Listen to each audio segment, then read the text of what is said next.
E eu já estou aqui na nossa sala com esse querido Eduardo Colamego, perdão. Tudo bem? Seja muito bem-vindo. Vamos falar sobre inteligência, saúde emocional. O Eduardo que é psicanalista. A gente tem vivido, né, Eduardo, um tempo tão complicado de saúde mental, de preocupações, né, depressão, ansiedade. Eu queria que você falasse um pouquinho sobre esse assunto, que é um tema que eu acho que a gente tem que falar todo dia mesmo sobre ele, né? Sim, é muito importante. Boa tarde a você, boa tarde a todos que estão nos assistindo aqui. É uma alegria poder falar a respeito desse tema. E realmente, infelizmente, hoje o Brasil é, pela OMS, o país mais ansioso do mundo, com os maiores índices de depressão, enfim, e outras questões e fatores relacionados à saúde mental. E janeiro é o mês onde estão falando muito a respeito da saúde mental. É o mês da saúde mental. A gente está fechando hoje o último dia de janeiro, podendo falar disso, e é uma questão extremamente importante. Perfeito.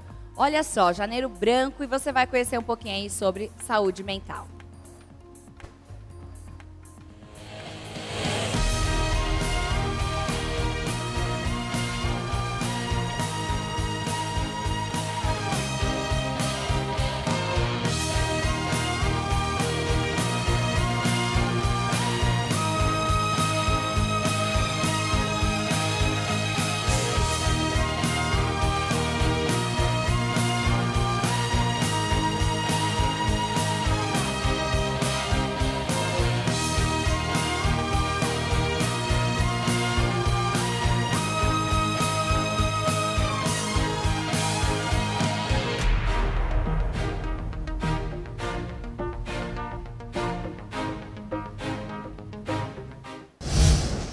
Pois é, a gente viu aí nessas ilustrações realmente, né?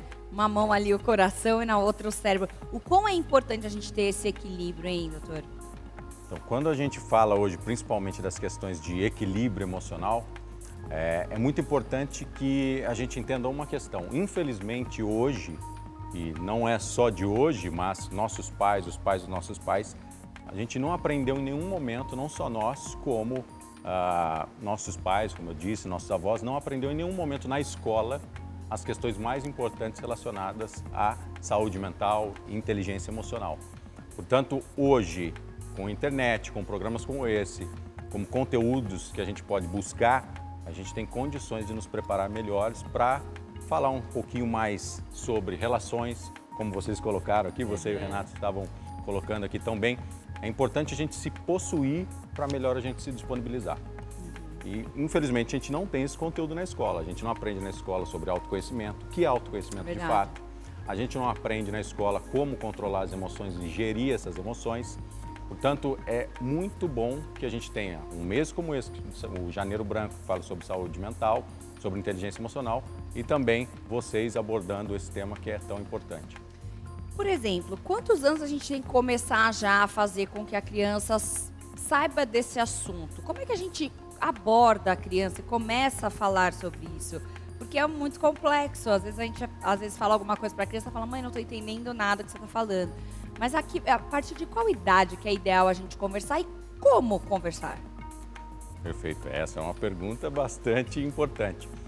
Na verdade, o que acontece? O nosso cérebro, ele atua em algumas ondas. Então, do 0 aos 7 anos, ou seja, desde o ventre da mãe até os 7 anos, o cérebro está na onda teta, que é uma onda de absorção de tudo aquilo que a gente vê, ouve e sente no nosso ambiente e daquilo que a criança não só vê, mas que ela tem como programação. É como se fosse um computador sendo programado.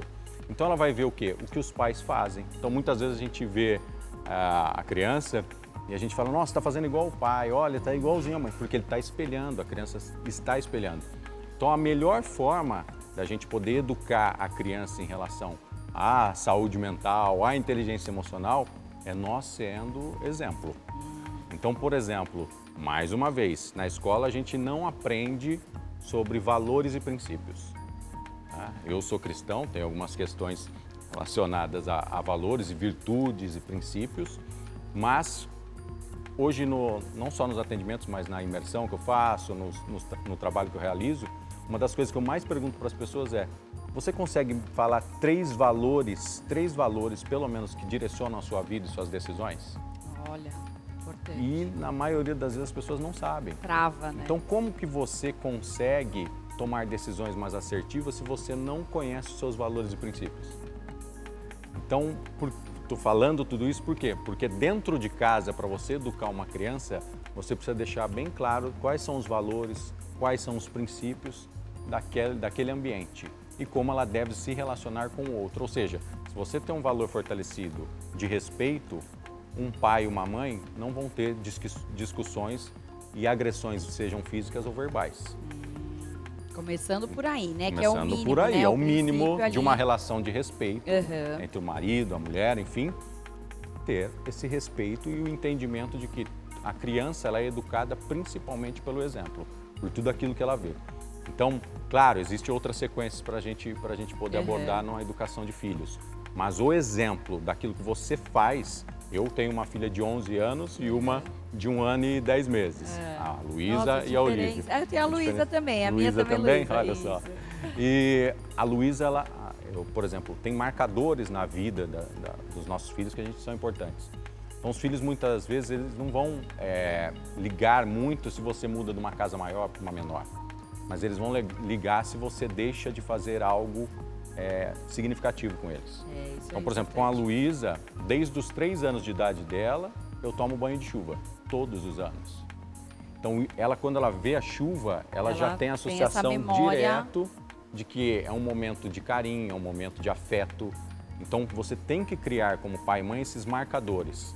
E, infelizmente, hoje, com o excesso de estímulos que nós temos, não só dos aplicativos, das redes sociais, do celular, nós também temos uma falta desses marcadores emocionais e que são fortalecedores para os nossos filhos. Então, a gente precisa também criar rotinas, que é o que falta também, rotinas emocionais, rotinas para que a gente possa não só educar os nossos filhos emocionalmente, mas também nos fortalecer emocionalmente. Você acha que por conta de toda essa questão das redes sociais, desse novo momento que a gente tem tecnológico na nossa vida, e esse é um dos maiores geradores da depressão e da ansiedade, tanto em adultos quanto em adolescentes e até crianças, que a gente sabe hoje que tem criança com depressão? Sim, esse é um assunto muito, muito complexo hoje, porque, como eu disse, muitos estímulos, nós temos estímulos o tempo todo, nós somos estimulados o tempo todo, seja nas redes sociais, seja através, se a gente não cala o celular, a gente fica recebendo notificação. Então você o tempo todo é estimulado e convidado ao quê? A ficar imerso naquele ambiente, naquelas telas. Então as redes sociais, e assim a internet, as pessoas falam, é ruim a rede social, é ruim a internet? Não, porque o fator que vai fazer com que isso fique ruim ou não são quem utiliza, os usuários. Então, o que acontece? Hoje, para o jovem, para a criança, muitas vezes, as redes sociais é preciso ter cautela com relação à comparação. Um dos maiores males que as pessoas têm hoje nas redes sociais é que elas olham aquilo no Instagram, no Facebook, e elas vão entender que aquela é a realidade daquela pessoa. E muitas vezes não é. Verdade. Muitas vezes é só a produção do melhor estilo de vida que a pessoa gostaria de ter e às vezes nem tem. E aí o que acontece? O jovem, a criança, ela fica comparando-se. E a comparação, o Kierkegaard, filósofo dinamarquês, ele já dizia sobre isso. A comparação é uma raiz maléfica. Por quê? Porque quando você se compara com o outro, você está colocando num lugar aonde você não tem controle. E você não tem nem como saber se aquilo que o outro está demonstrando é de fato verdade. É verdade, né? Então, qual é a melhor forma de se comparar? É comparar você de ontem. Você com você mesmo. Sua atualização de identidade. A sua atualização. Então, hoje, quanto eu sou melhor do que ontem? Legal. Em relação a tudo aquilo que eu já vivi. Então, essa é a comparação saudável. Agora, nas redes sociais, um dos problemas mais sérios, e que eu vejo isso quando converso com famílias e com jovens, é essa questão da comparação. A comparação, né? Acho que é um dos pontos assim que a gente tem que parar de olhar para o próximo, né? E querer que a grama do vizinho sempre foi mais verde, né? A gente sempre pensa nesse ditado, e aí eu vi até um memezinho falando assim, a grama do vizinho é sempre mais verde, mas será que ela não está editada? Então é exatamente isso que você falou, né? Que muitas vezes a gente coloca né, na pessoa uma expectativa que você gostaria de gerar. Eu acho que também criar essa expectativa, essa frustração, também tem gerado muito. Hoje a gente vê jovens com 20 anos ficando milionário, e aí você vê uma pessoa que trabalhou a vida inteira, com 50, 60 anos, que não conseguiu construir metade disso, ralando muito, e o cara só ali no dançando, ficando milionário. Isso gera também uma frustração. Como colocar isso assim num equilíbrio e olhar e falar, olha, não, realmente, tudo bem, essa pessoa teve a chance dela, eu tive a minha. Como não pirar nesse mundo? Bom, é assim, cada um, mais uma vez eu vou voltar para o autoconhecimento e vou voltar para os valores e princípios. Eu acredito que cada um de nós, hoje fala muito no mundo corporativo, eu atendo também, né, empresas, no mundo corporativo, mas no mundo como um todo fala-se muito sobre propósito. Você tem que descobrir o seu propósito, você tem que entender sobre o seu propósito. Antes do propósito, existe uma coisa chamada vocação, que do latim é vocare, ou seja, chamado. Eu acredito que cada um de nós, mais uma vez falo como cristão que sou, acredito que cada um de nós temos a nossa vocação. Legal. E aí quando você descobre a sua vocação, você faz as coisas com propósito. Aí vem o propósito. Você faz de propósito, eu costumo dizer. Então, dentro disso, cada um como singulares que somos, nós vamos construindo a nossa carreira. Claro que hoje a facilidade é muito maior de você alcançar as pessoas com as redes sociais. Aí por isso que você diz que tem jovens hoje ficando milionários, né? Seja com atuação com venda de produtos e serviços ou com conteúdo nas redes sociais e muitas vezes, como você disse, incomoda, uma dancinha.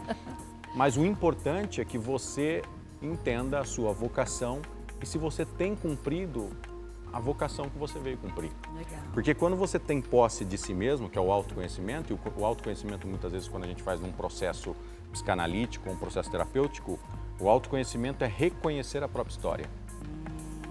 Então, autoconhecimento o que é? Geralmente o pessoal fala assim, autoconhecimento é se conhecer. Tá, mas como? Não, autoconhecimento é reconhecer a própria história, é olhar para trás, origem e original. Então, para você criar o original, você tem que olhar para a origem. E a raiz da palavra está no mesmo lugar, origem e original. Então, você tem que reconhecer a sua história. E quando você reconhece a sua história e fala, nos marcadores da vida e nas atualizações que eu tive, eu tenho cumprido o meu propósito. Porque muitas vezes você fala, ficou um milionário com uma dancinha. Então, você acha que a sua vocação na Terra era só ganhar dinheiro? Era só fazer dinheiro? Por exemplo, para mim, a minha vocação, o meu chamado, que eu creio, é um chamado de ser humano realmente. O que é humus? Terra fértil. Ser humano é humus, é terra fértil. Então, eu creio que tenho uma facilidade de me comunicar, tenho uma facilidade de entender e ouvir as pessoas, tenho uma facilidade de aprendizado, então eu sou alguém que na minha vocação é alguém para ensinar, para ajudar as pessoas a pensar, a refletir. O dinheiro, aquilo que eu ganho com o trabalho, ele não quer dizer, porque muitas vezes eu faço trabalhos voluntários e atendo pessoas também de forma voluntária, e o resultado que acontece com elas, para mim, é muito maior e mais significativo do que acontece em uma família por causa de uma pessoa que você ajuda ela a mudar. É muito mais significativo se ela... redor, né? Exato, o ambiente porque, dela. Uma pessoa que tem uma questão de saúde mental, ela realmente interfere no todo. Todo mundo adoece. Nos amigos, no trabalho, na família, os filhos, o marido. Cria ali um ambiente realmente meio complicado, né? Conturbado. Então, é importante esse autoconhecimento, é importante você buscar esse eu, né? E se reconhecer e se amar. A gente vê também muita questão sobre a comparação sobre corpos, beleza. A gente vê como isso também influencia diretamente, né, as meninas. E a gente vê tantas mulheres aí que acabam, né, crescendo e adolescente aí quando cresce não consegue se relacionar, né, não consegue ter essa aceitação. Então, é todo um processo, né? Não é fácil, o caminho é longo, né? É longo e por isso que é preciso... As pessoas geralmente elas me perguntam assim, Eduardo, como é que eu faço para mudar? A fórmula mágica, né? Que as pessoas falam. O que eu preciso para eu mudar? É claro que cada pessoa é singular, cada pessoa tem a sua historicidade, cada pessoa tem o seu processo de vida, mas uma coisa que não só a neurociência aponta, os estudos apontam, é o ambiente que você vive. Então a gente chama de ambiência. É o ambiente que você vive e a frequência de tudo aquilo que você vê, ouve e sente todos os dias. Tá. Porque nós somos auditivos, sinestésicos e visuais. Então, se você tiver um ambiente fortalecedor, que te fortaleça nas questões de saúde física, nas questões de valores e princípios, nas questões de hábitos corretos. Então, se você tem um ambiente que te potencializa nesse sentido, você vai ser um adulto muito mais saudável. Agora, se você tem um ambiente, muitas vezes, de violência, um ambiente complicado de críticas excessivas, eu atendo muitos pais também que às vezes falam assim, o meu filho é adolescente, eu já fiz tudo que eu precisava fazer, tem 16 anos e agora não adianta, não vou mais falar, ele que agora eu só estou ali para ajudar até ele conseguir trabalhar. Não, você não pode fazer isso, não tem cabimento você fazer isso. Por quê? 16 anos, na verdade, a pessoa ainda tem muita coisa Muita pra aprender, coisa, e o córtex pré-frontal, que é essa área do cérebro logo atrás da nossa testa, ele termina de maturar, a maturidade dele acontece com 24 anos. Sério? Então, o que acontece? Você precisa continuar reforçando valores e princípios, regras, hábitos. Para quê? Para que o seu filho, sua filha, eles tenham fortaleza mental. Para que eles tenham valores e princípios muito enraizados neles. Agora, se você deixa para lá, o meu filho e minha filha não falam comigo mais, nós só vive para os amigos. E aí a gente, como terapeuta, a gente vai buscar, mas quando isso começou? Por que, né, que isso aconteceu? Qual era o diálogo? E muitas vezes você vai ver um diálogo que desde cedo falava assim para os filhos, dá um tempo na minha cabeça, dá um tempo, você fala demais, vai procurar o que fazer, cadê os seus amiguinhos, vai brincar, me deixa em paz. Olha, ou que seja, importante isso, porque sem querer a gente acaba, né, naquele momento que você está cansado, acaba falando algumas coisas mesmo para a criança e a gente não percebe o poder da palavra, o poder daquilo que você está falando.